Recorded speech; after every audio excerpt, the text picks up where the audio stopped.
Yeah, definitely. I think the girls did a great job over the first 10 games to put ourselves in a position where we're probably shooting for the top two. Unfortunately, we've dropped 4 in a row, so that changes things a little bit, and we're definitely disappointed and frustrated that we've done that, I guess. But we're still alive and kicking, and we'll take it 1 week at a time now and just focus on the things that got us into that position to start with. At the end of the day, our best is good enough. We've just got to get back to that. Any coincidence Michaela's been in those 4 games, I suppose?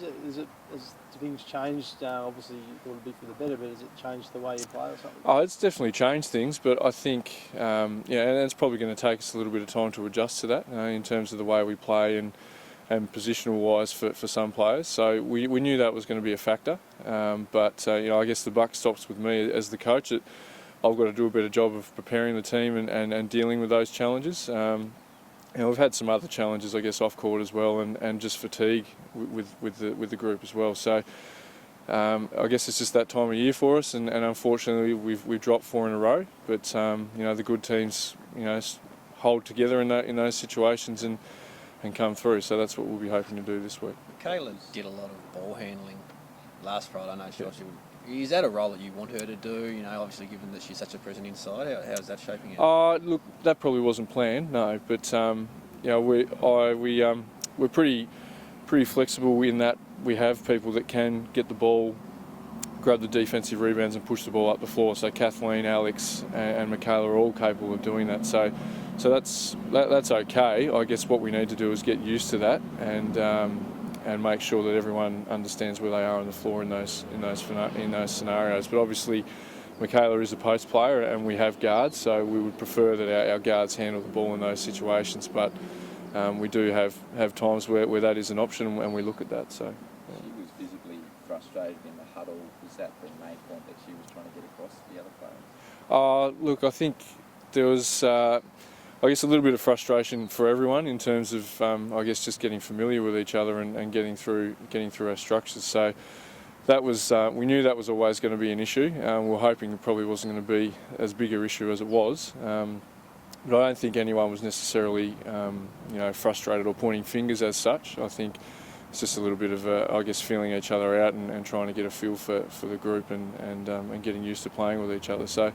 That's going to be a work in progress for us, and we knew that was going to be a challenge when we made the decision to bring in another player. We obviously didn't expect to drop 4 in a row, but it's happened, and we'll just strip it back now and get back to the things that made us a good team in those first 10 games. What do you make of Geelong, mate?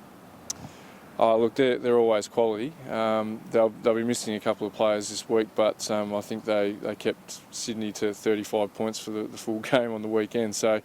They can play D, they can score. They're a quality organisation and probably rival us now with the best venue in the league as well. So that's not going to be a situation where they're going to be overawed by the scenario at the deck. So that's another challenge for us, and we're going to have to be on our toes to be in that game. Absolutely. You said post-match that you felt as though the girls were getting away from team basketball. Yeah. How was that received? Did they accept that that was the way that it sort of went down towards? Yeah. We've had a couple of meetings. Obviously, we discussed it after the game on Friday, and I think everyone recognised that we probably didn't carry ourselves the best we could in that scenario. And as I said, we've just stripped it right back now and focusing on the things that got us to the situation we were in those first 10 games. So playing team defence, playing team offence, and sticking to the structures. And I think what we've done probably over the last 4 games is when we've been challenged, instead of sticking to those things, we've actually gone individual and tried to take it on ourselves.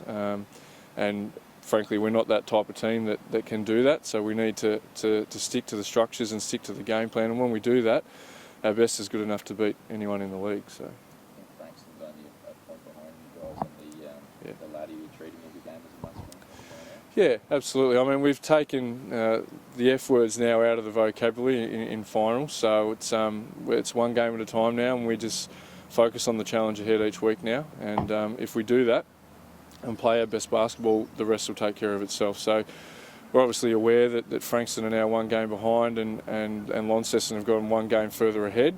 So that's disappointing, but we've taken that out of the equation now and just focus on the game each week now. And as I said, if we take care of those areas, then the rest will look after itself.